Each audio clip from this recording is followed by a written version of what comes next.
अस्सलाम वालेकुम। प्रोग्राम सियासी जायचा में खुश आमदीद। मैं हूं शफकत अली और हमारे साथ मौजूद हैं एस्ट्रोलॉजर मलक महबूब साहब। फाइनली ईरान अमेरिका इसराइल की लड़ाई में एक और मुल्क की एंट्री हो गई है। और एक और मुल्क वो लबनान है। अब से कुछ देर पहले ईरान और लबनान ने मुश्तरका हमला बेक वक्त दोनों ने मिलकर इसराइल पर अटैक किया। और उसके साथ साथ आज कवैत में अमेरिका के 3 F-15 फाइटर जेट्स गिरे हैं, जिसकी तस्दीक पेंटागन ने भी कर दी। क्या चाइना भी इस लड़ाई में कूद पड़ा, ये भी जानेंगे। और उसके साथ साथ ये लड़ाई कब तक जारी रह सकती है, जो इकोनॉमिक मार्केट है, ऑयल मार्केट, उसमें इम्पैक्ट आना शुरू हो गया। पाकिस्तान की पोजीशन क्या होगी, क्या पाकिस्तान इसका हिस्सा बनेगा क्या नहीं, और पाकिस्तान की इंटरनल पॉलिटिक्स के बारे में भी जानेंगे मलक महबूब साहब से। जायचा क्या बता रहा है सर? बहुत शुक्रिया आपके वक्त का। My pleasure sir. देखें, जायचा अच्छी बातें नहीं बता रहा। मैं बहुत से वीलॉग में पहले भी आपको बता चुका हूं कि जैसे जैसे हम आगे बढ़ते जाएंगे, जो मार्स की ट्रांजिट है, जो इक्लिप्स आए हैं, और जो कंजंक्शन हुआ है, इंपॉर्टेंट कंजंक्शन जो हुआ था, जो हजारों सालों में होता है, कम से कम तो 250 साल में होता है। तो कम से कम भी 250 साल का मतलब ये है कि एक बहुत मेजर चेंजेस दुनिया में अब आएंगे। अब ये मेजर चेंजेस रातों रात नहीं आएंगी, इनके साइड इफेक्ट्स होते हैं और एक ट्रांसफॉर्मेशन होती है। उस ट्रांसफॉर्मेशन में जो है, आपको पता है, हर चीज तकलीफ से गुजरती है। तो अभी अगर मैं ईरान और इसराइल की बात करूं, तो मैंने आपको पहले भी कहा था कि ईरान अकेला नहीं रहेगा। आपने कहा था चाइना आएंगे, ये आएंगे, मैंने कहा वो पीछे रहेंगे। लेकिन खुल के एक मुल्क एटलीस्ट मुझे दिखता है जो सामने आएगा, और आपने बताया जैसे अभी लेबनान आया है। ये जी। जो है सर, कल का जो दिन, कल 6 बजे शाम को पाकिस्तान में इक्लिप्स लगेगा। दुनिया में भी लगेगा, लेकिन मैं बिल्कुल। पाकिस्तान के हिसाब से बता रहा हूँ। अब जो आपको यहां से असरात मिलना शुरू होंगे, अब ये दो इक्लिप्स के मिलेंगे, एक सोलर इक्लिप्स और एक lunar Eclipse. Lunar Eclipse normally जो है दिमाग के ऊपर असर करता है, इंसान के ऊपर। जैसे बोलते हैं गुस्सा तारी हो जाता है, जज्बात बढ़ जाते हैं, आउट ऑफ कंट्रोल हो जाता है। तो ये चीजें जो हैं अनफॉर्चुनेटली अभी कम से कम 10 दिन तक बहुत ज्यादा बढ़ती भी रहेंगी। 10 मार्च को, 10 मार्च के बाद 11 को जुपिटर डायरेक्ट होगा। चीजों में इंप्रूवमेंट आना आप वहां से एक्सपेक्ट करें। उससे पहले अल्लाह कोई मौजज़ा दिखाए तो कोई शक नहीं है, लेकिन मुझे जरा कम चांसेस दिख रहे हैं। अल्लाह करे ऐसा हो जाए कि मामला ठहर जाए, क्योंकि अभी तो जो खबरों में आ रहा है वो मुझे नहीं पता कितना आ रहा है, लेकिन जो खून जाया हो रहा है, जानें जाया हो रही हैं, शहादतें हो रही हैं, ये बहुत ज्यादा है सर, बहुत ज्यादा है। शायद जब ये सही नंबर आएंगे तो हजारों की तादाद में। 1000 के करीब तो आज के दिन तक पहुंच चुकी है, और इसराइल में भी दर्जनों हलाकतें हुई हैं। और 4 अमेरिकी फौजियों की हलाक होने की, 26 के जख्मी होने की तस्दीक पेंटागन ने कर दी है। और 5 से 6 जर्मन इंटेलिजेंस के एहलकार बहरीन में वो निशाना बने। यानी हर तरफ से हलाकतों की खबरें तो आ रही हैं। मलक साहब, ये ऊंट किस करवट बैठेगा, किसकी साइड पर बैठेगा, जरा ये भी तो बताएं। देखें, ऊंट जो है ना सर, मैंने आपको लास्ट टाइम भी बताया था, जब ये जंग शुरू नहीं हुई थी, मैंने आपको बताया था। देखें, ईरान का एक फिनोमेना है। ये ये वो रेसलर हैं जो पहले थोड़ी मार खाते हैं और उसके बाद जब दवाई फेरते हैं तो अगला बंदा खुद हाथ जोड़ने पे आ जाता है। तो ये यही होने वाला है।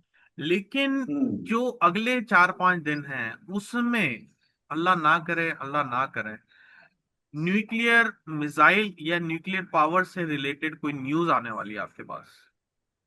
हम्म। तो ये मुझे जो डर है, जो मैं आपको सही बता रहा हूँ, वो ये है कि हो सकता है इसराइल चला दे, कोई हम्म। मिसाइल चला दे जिसके अंदर न्यूक्लियर रेडिएंट वॉट एवर, मुझे नहीं इनका इतना ज्यादा इल्म है। लेकिन मुझे ऐसा दिखता है जायचे के हिसाब से न्यूक्लियर पावर, न्यूक्लियर एलिमेंट ये एक्टिवेट होने वाला है।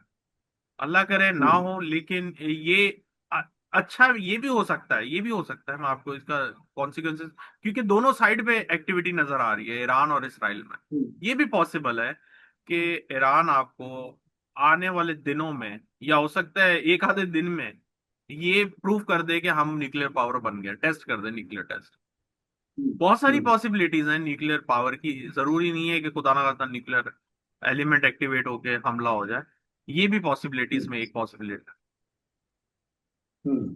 ये भी हो सकता है कि ईरान की न्यूक्लियर साइट्स पर हमला हुआ है, उसके हवाले से आज आईएईए ने रिपोर्ट दी है कि ये हमले नाकाम हो गए हैं, उन साइट्स को कोई खास नुकसान नहीं पहुंचा।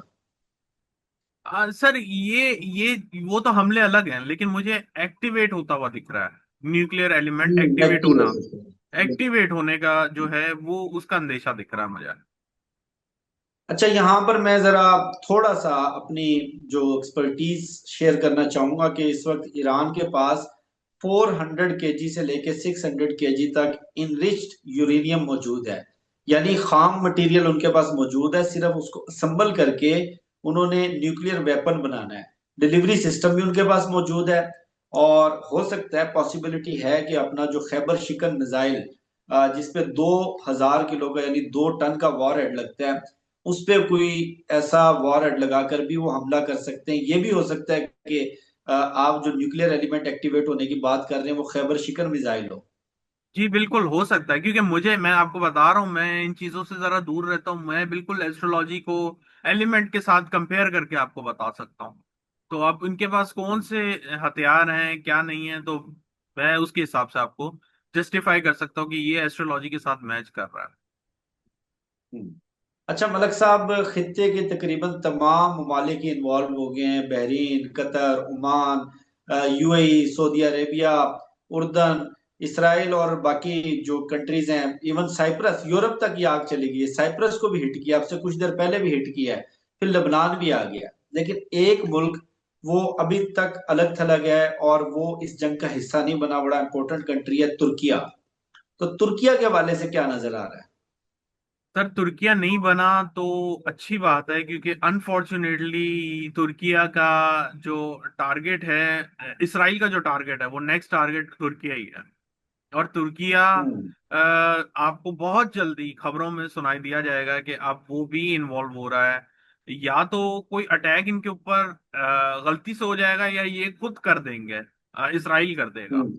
तो मामला हम्म। थोड़े अभी बिगड़े हुए हैं, और अभी भी मेरे पास 2 तारीख है, तो हमारे पास 8 दिन ऐसे हैं जिसके अंदर सेविंग ग्रेस, जिसको बोलते हैं ना बेनिफिक ग्रेस, या किसी तरह से एक शील्ड, शील्ड अभी हम्म। एक्टिवेट नहीं हुई है। तो इसमें आप कुछ भी एक्सपेक्ट कर सकता है। मैं आपको बहुत खुले हम्म। अल्फाजों में बता रहा हूँ, कुछ का मतलब कुछ भी। जैसे मैंने आपको बताया, हम्म। न्यूक्लियर एलिमेंट भी एक्टिवेट हो सकता है, कोई नए ममालिक भी आ सकते हैं इस जंग के दौरान। जैसे साइप्रस तक अगर ये जंग फैल गई है, तो मिडिल ईस्ट तो पूरा जो है आपका एक तरह से चोक हो गया। और अब हम्म। ये हम्म। आपको, मैं साइप्रस तो अब बहुत दूर निकल गए सर, मैं आपको बता रहा हूँ पाकिस्तान बहुत ज्यादा खतरे में है। अल्लाह करे, अल्लाह करे मैं फिर गलत हूँ, मैं फिर से बोल रहा हूँ। मुझे जो डर है वो इंडिया से है, मैं बार बार आपको बता चुका हूँ। डर का हम्म। मतलब ये नहीं है कि मैं डर रहा हूँ, मतलब कहने का मकसद ये है हम्म। कि खुदा ना खास्ता अगर किसी तरीके से कोई शरारत इंडिया से होती है, तो पाकिस्तान हम्म। बड़े बहुत बड़े मसाइल का शिकार हो जाएगा। क्योंकि अफगानिस्तान के साथ जो जंग है, ये अगर आप ये सोच रहे हम्म। हैं कि 2 हमलों के बाद वो खामोश हो जाएंगे, वो ऐसे नहीं है। वो हर दूसरे तीसरे हम्म। महीने आपको एक सरप्राइज देंगे। तो जो पाकिस्तान ने हम्म। ना इस तरह से हमला तो कर दिया, नो डाउट उन्होंने बहुत अपर हैंड भी है, लेकिन ये वो कौम नहीं है, या ये इनका जो जायचा है अफगानिस्तान का, उनके हिसाब से मैंने आपको शायद पहले भी बताया था, उनकी दोस्ती भी अच्छी नहीं है, उनकी दुश्मनी भी अच्छी नहीं है। तो पाकिस्तान हम्म। अभी कुछ लंबे अरसे के लिए जंग के हालात में रहेगा। अब ये यूं समझे कि अब ये हम्म। न्यू नॉर्मल हो जाएगा, जैसे एक टाइम पे पाकिस्तान में बहुत ज्यादा दहशत गर्दी थी। तो अब ये जो हालात हैं, बिल्कुल। इसके अंदर जो है जंगों की सूरत हाल पाकिस्तान के साथ अभी लगी रहेगी।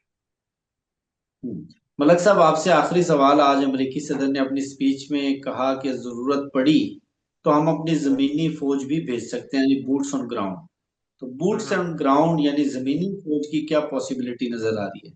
सर अभी तो मुझे नहीं लगता जमीनी फौज अगर आ गई तो ये तो जंग बहुत भयानक बदल जाएगी, अल्लाह ना करे ऐसा हो, और अभी सूरत हाल नजर नहीं आ रही। लेकिन ये जो अभी 8 दिन है, ये 8 दिन कुछ भी करवा सकते हैं। और अगर मैं बात करूं यहाँ के सदर का जायचे के हिसाब से, तो उसके जायचे में लियो असेंडेंट में केतु ही और मून है। वो जिस दिन पैदा हुए हम्म। उस दिन ग्रहण ही था। तो ये ग्रहण उस ग्रहण को वापस एक्टिवेट करेगा सेम सेम पोजीशन पे। तो ये कुछ ऐसे अजीब फैसले करवाएंगे जिससे दुनिया जो है परेशान सी अजीब से हालात में आ जाएगी कि हमने ये तो नहीं सोचा था कि ये भी हो जाएगा। तो ऐसे मामलात बनते हम्म, हुए दिख रहे हैं अगले 8 दिनों का। हम्म। बहुत शुक्रिया मलक महबूब साहब आपके कीमती वक्त का। मुझे शफकत अली को, मलक महबूब साहब को दीजिए इजाजत।